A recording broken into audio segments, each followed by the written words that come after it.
What's up, y'all? I'm Anniekay Anderson, and you're watching The Mix. Today, we are joined with a very special guest. She's a stylist, she's a creative director. You may have seen her in a music video or two. We got Logan Chelise in the building. Hey y'all. How y'all doing? So, how are you doing today? I'm feeling really good. I have no complaints. Lately, life has just been going the way that I want it to go. I'm not even fully where I want to be, but I just feel really blessed, and I'm leaning fully into my gratitude. Yes, ma'am. How about Yes, you, ma'am. Rob? I'm doing really good. I'm just excited to be here and having this conversation with you. Have the people know who you are. You know Thanks what I mean? for having me. Thank you for being here. So I guess I'm gonna start with a little icebreaker. Set the mood. Okay. What's one fashion trend that you feel like we should leave in 2023? Lately, I've been seeing a lot of people just attached to these cores. Like whether it's just straight Y2K, whether it's straight grunge, the real preppy girls. Yes. It's like everybody's stuck in a core, and I just feel like everybody needs to just be original. It's looking real copy and paste as of right now, and I just want to see a change in the fashion world right now, and I just want everybody, like I said, to just be original. Really, just find what works for you, colors that you resonate with, silhouettes that really fit your body, but don't go and look at the next person for what your style is going to be and what your outfit is going to be for the day. That's a great answer. Yeah. It made me think about kind of like they say that like history repeats itself, so I guess that's why all these trends are coming up, but nobody's really being like, trying to start something new. So. Right. Yeah, that's a great answer. So I guess gonna jump right into it. I want to talk about your childhood and how you started, like, how you knew that, like, I was stepping differently from everybody else. Like, I can put this shit on, essentially. Like, what was your childhood like? Did you have any, like, creative inspirations? So, my childhood, honestly, I was, oh gosh. So my mom, I'm gonna start with my mom. My mom, she's an AKA. She's always been like all of her outfits are very feminine, Okay. It's of a very classy woman, very sophisticated, and I've always been a little rough around the edges. I'm a tomboy at heart. I used to, at recess, I'm playing in my clothes, getting my knees dirty in the dirt, everything did not matter. I started with thrift shopping, really. Always Love thrift thrifting. shopping. I mean, like, clothes that I could find in there. I think my favorite piece would be I had this old pink velour blazer that I found, but it was buttons. Nice. It was so nice. I hope I find it one day and store it somewhere. But it had all of these different buttons of every color, size that you could think of. And, like, from there, I don't know. I think it just sparked something in me. I would wear it almost every day. And what really started me was Polyvore. I don't know if y'all know Polyvore. I don't. Tell me. Polyvore.com, that's where it was at, okay? That's where you could go and pretty much virtually style. Okay. You can clip pieces from different websites and you can paste them into Polyvore. And I would sit at my computer, the desktop in our house, from probably the time I got out of school until it was my bedtime, and I would just be styling outfits. But they just recently switched it to Essence. Ooh. Yes, it's Essence now. So I've been styling online since I was a jit. That had to be 2008. That's I started crazy. that. So it's really in you. Yeah, I really love clothes. I really do. And I guess, honestly, my style, I always got bullied, honestly. I did. I got bullied really bad in middle school because my mom was trying to dress me and everything like her, and it wasn't my style. You was being rebellious with the fits. I literally would bring a change of clothes, and I would change on the bus into the clothes that I wanted to change into, out from what she put me in. Wow. And people don't know, my biggest inspiration actually was Janelle Monáe growing up.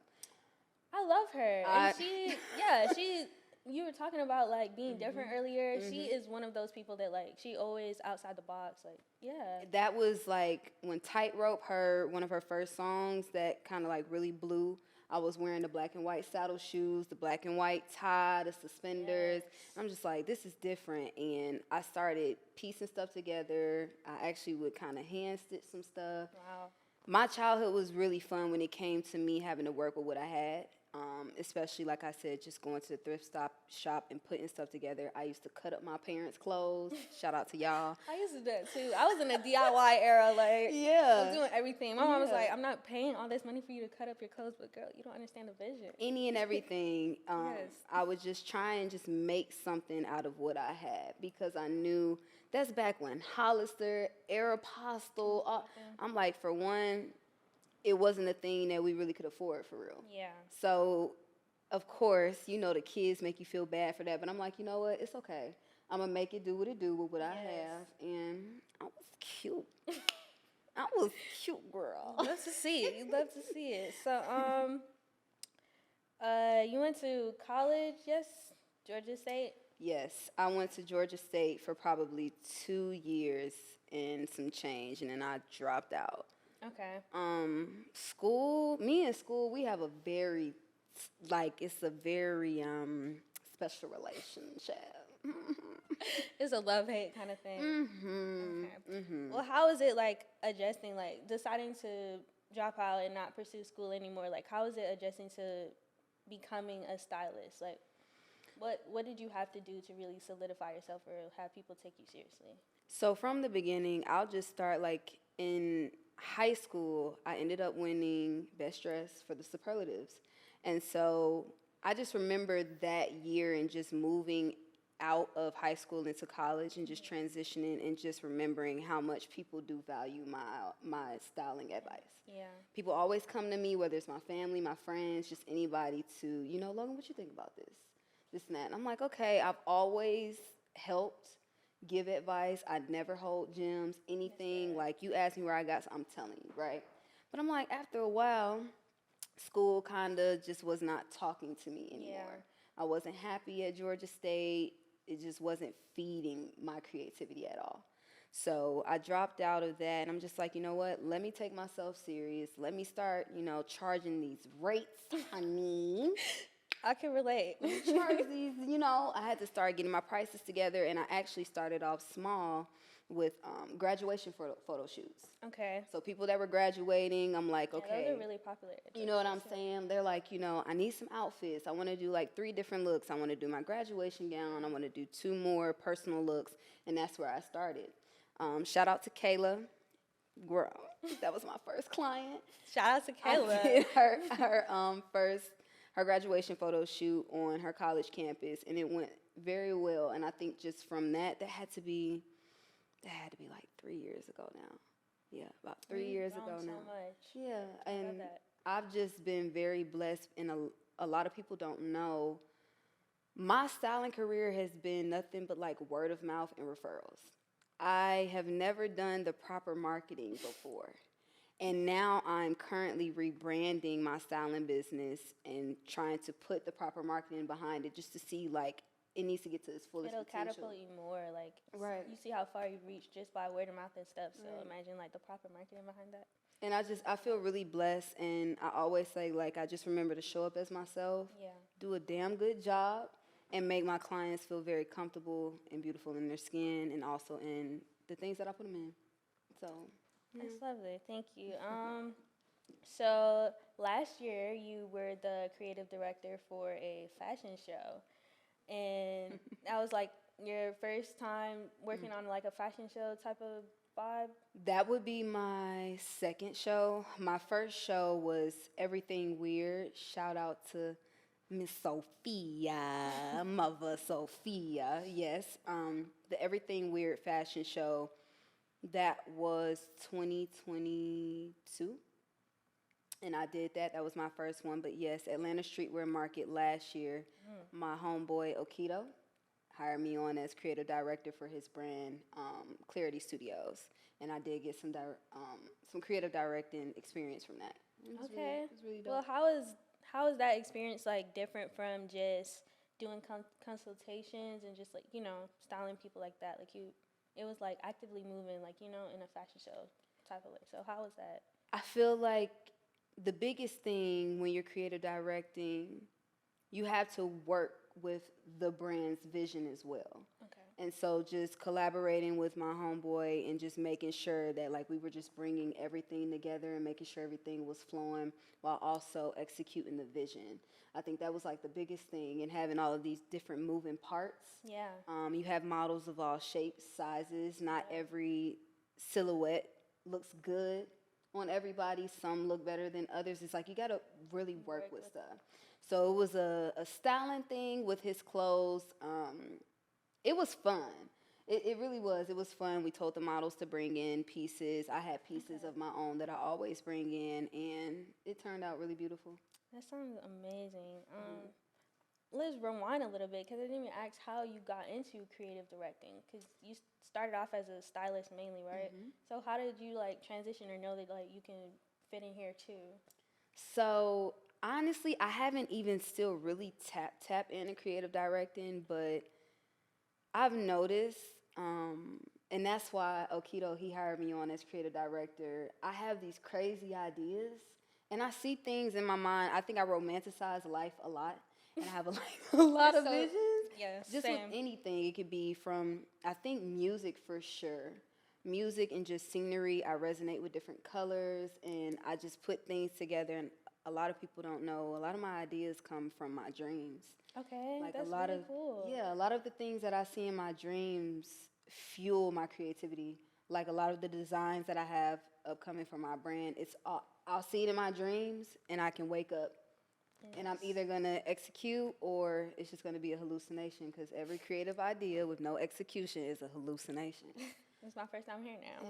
So yeah. Okay, that's amazing too. So I really wanted, I couldn't wait to ask this. You were in Foggy Raw's Psalm 62 music video. Yeah.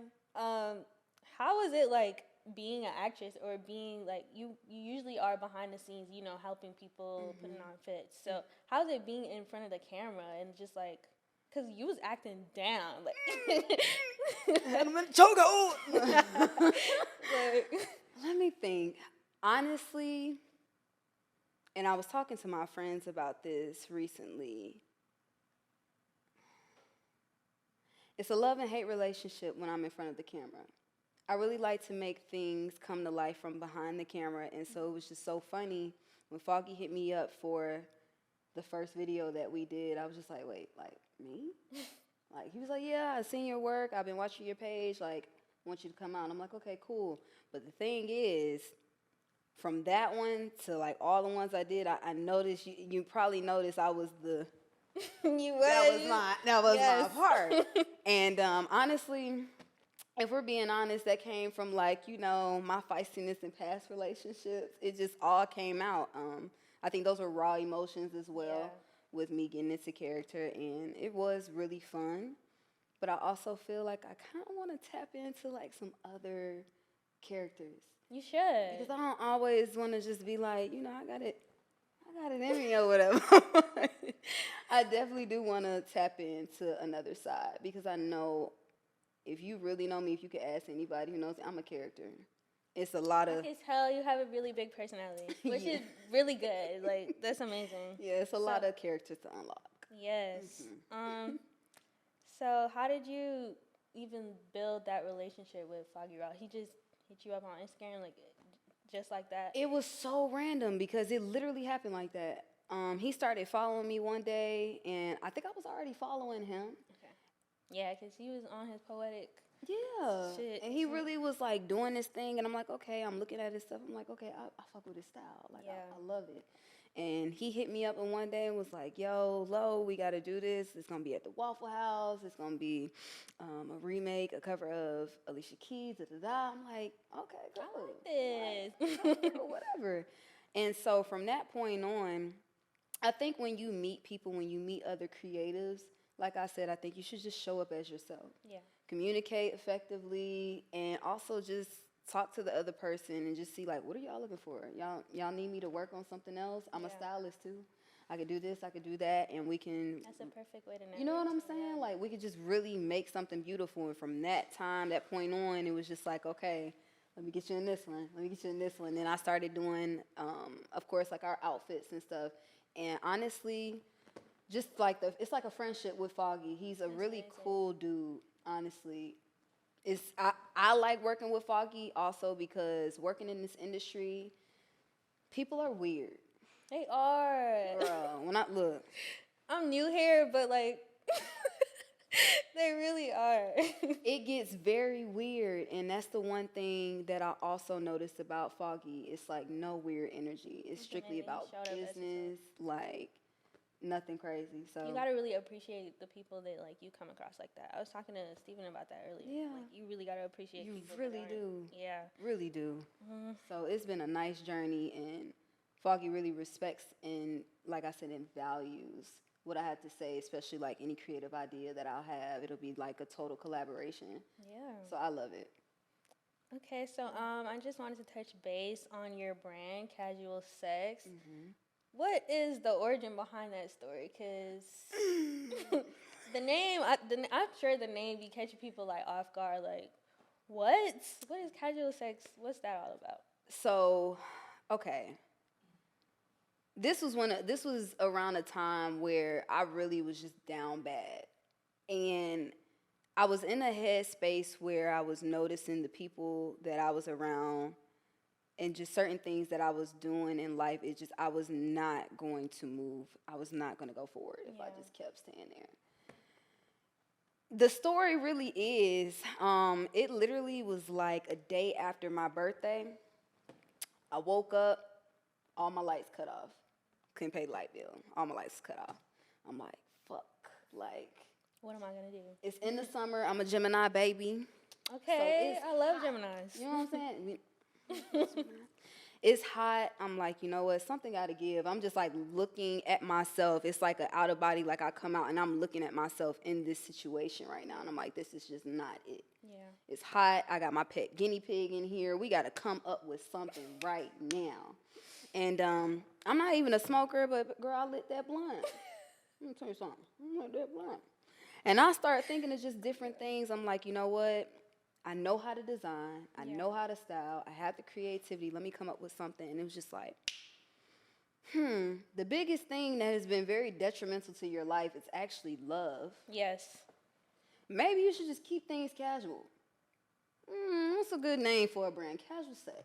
Wow. We gonna have casual sex partners, whatever, because over half of the world's population indulges in casual sex. Let's be real. What we wearing? What we wearing to the appointment? Something casual. You know what I'm saying?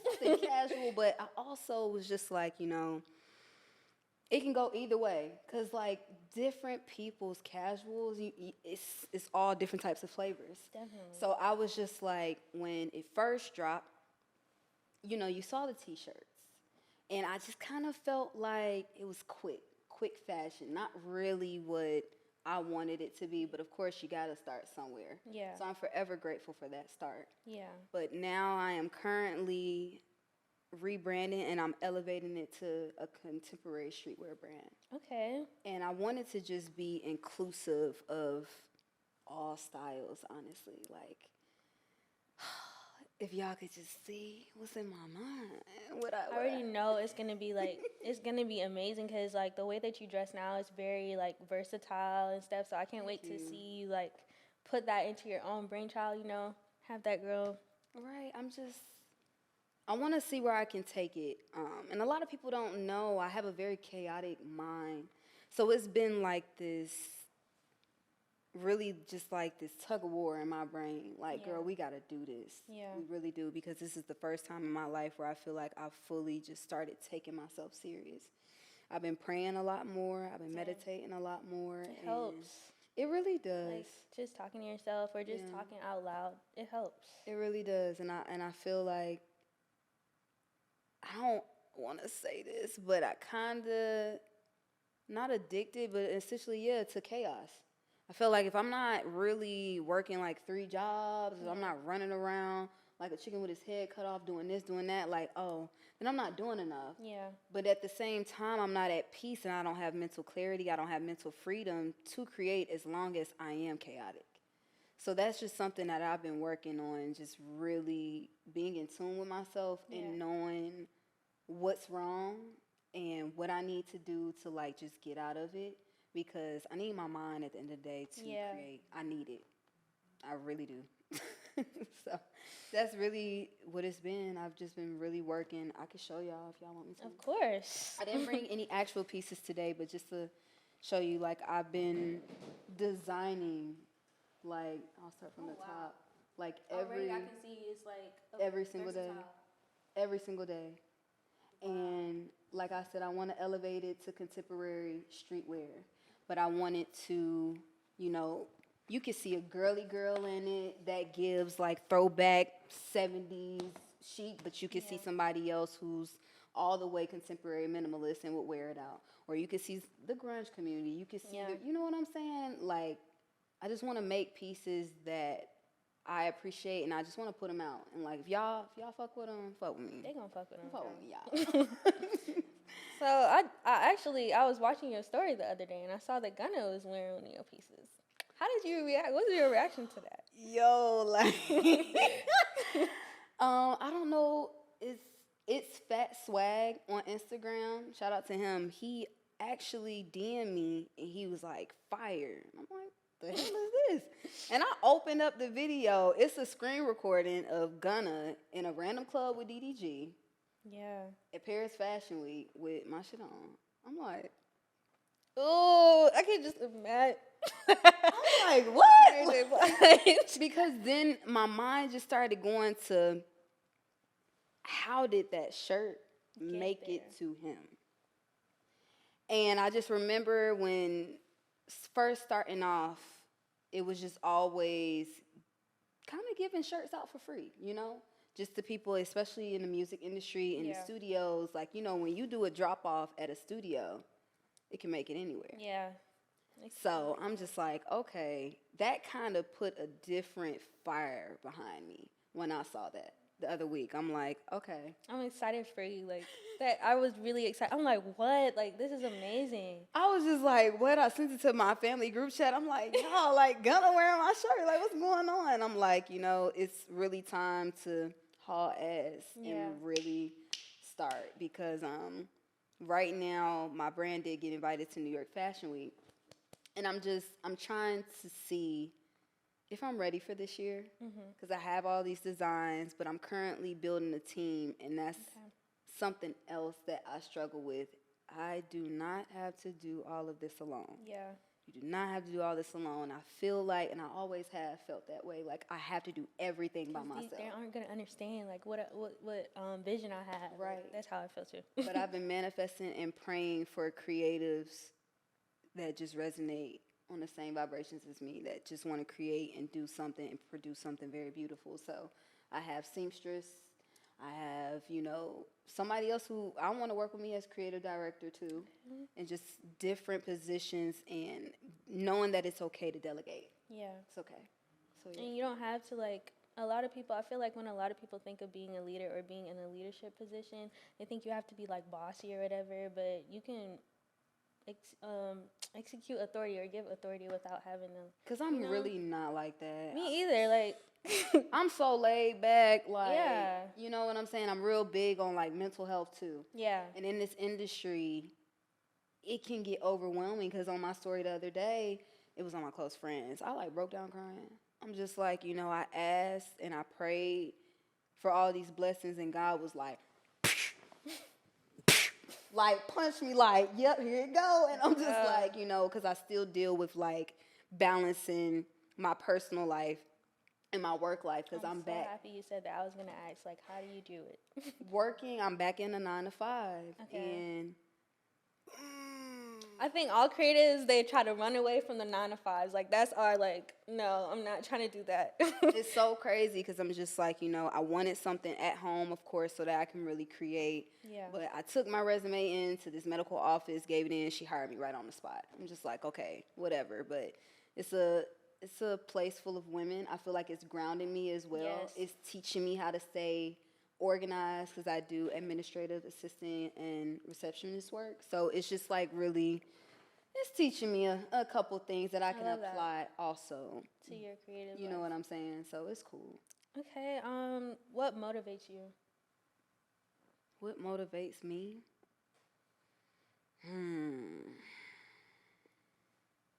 I never want to be the person that I was, I would say, in 2017 through 2019. I just feel like that version of myself, I never want to be it again. That motivates me to get up off this ass of mine every day. Because if you guys could like really just see, I would say I pulled myself out of a lot of dark places over the course of my life by myself. And that really just motivates me never to backtrack. I never want to do that again. And also my family. I'm very blessed to like have such a supportive family. Like, I could cry right now. That's how I feel. Like, they are just beautiful, just wonderful, honestly. And I just feel like I would not be the person I am today without them as well. Because that's also where my love and my nurturing comes from. And I'm truly grateful for just having that instilled in me. Because that's how I get up and do the things that I do every day. Yes, and I hope that never changes for you, honestly. Yes. Like, keep watering people, keep watering yourself. Yeah. So my last question would be, what advice can you give to creatives in the mix that are trying to, like, establish themselves and grow, like, as a creative? I would just say, first off, be yourself. I can't say it enough. Be yourself, be yourself, be yourself. Don't get into this game for the wrong reasons. Yeah. Don't try and be a copy and paste version of somebody else. Don't do it because, just for the money. Like, I see a lot of people like, oh, yeah, I gotta get these samples. It's bigger than that. Yeah. And I feel like also a big thing has been people have to change the metrics in which they measure their success. People have to change the metrics in which they measure their success. Stop comparing your pace to other people's pace. I see a lot of people like, dang, but this brand did this. This creative director did this. This stylist is already doing this. Yeah. And it really hinders you. It does. Because you beat yourself up. You're so self-critical. You're doing this, you're doing that. And you're going to stay in this same position for a while, especially mentally, when you keep comparing yourself to others. And you don't know, like, what they had to do. You really don't. Because, you know what? If we're being honest, some people, they do start from the bottom. It's very difficult. Some people's parents have been able to invest that $10,000, that $20,000, that $30,000 for them to start their brand, and it took off, and it's beautiful. Yep. But and I kind of I had to really back in. I caught myself doing it at the beginning of my career as well because it kind of was like year and a half into my career. I'm just noticing like, okay, this person is doing this. I've been doing this for so long. What's not working out? And I'm still here. Yeah. But you just have to learn, like, everything is not going to be like somebody else's pace. And everybody, your timing is different from somebody Exactly. else's, It really is. And what I'll say is, I don't want to say I'm a late bloomer, but I will say I'm forever changing. Yeah. I think there's no beginning or end with me and how I'm changing and how my creativity is progressing and just how I'm becoming a better woman every single day. It's just been something that I cry in the mirror. I'm like, girl, because you was real shitty back in 2019, just right here. And just to see where I've come, how far I've come until today, I'm good. I'm good. I have no complaints. I love that. Yeah. So I guess we're gonna wrap this up. Thank you so much for joining me today. Thank you for having me. This was a great conversation. And for my first episode, this was amazing. So thank you so much for being the first guest. Thank you. To our viewers, thank you for watching. I hope you'll be back for the next episode of The Mix. Bye, y'all.